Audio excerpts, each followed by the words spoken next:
সকাল আহমেদ সাজিদ একজন ফুচকা প্রেমিক। আপনারা দেখতে পাচ্ছেন সে সুন্দরভাবে ফুচকা খাচ্ছেন। ফুচকা তার কাছে প্রিয়। আস্তে আস্তে তিনি খাচ্ছেন। সামনে তার রয়েছে স্প্রাইট, পানির মগ। ফুচকা খেতে তিনি খুব ভালোবাসেন। ফুচকার প্রতি তার খুব লোভ, তাই তিনি ফুচকা খাচ্ছেন। আমরা দেখতে পাচ্ছি ফুচকা প্রেমিক সাজিদ ফুচকা খাচ্ছেন।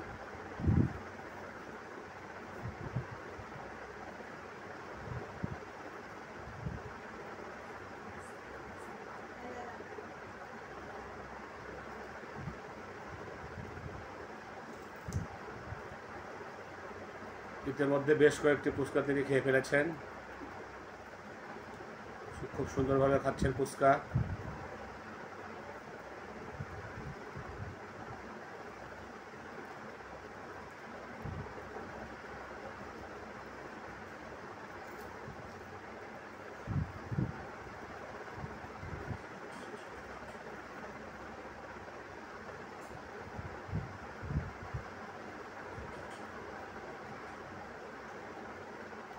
ভাতের চাইতে ফুচকা তার কাছে প্রিয়, তাই তিনি মাঝে মাঝে এভাবে ফুচকা ভোজন রসিক।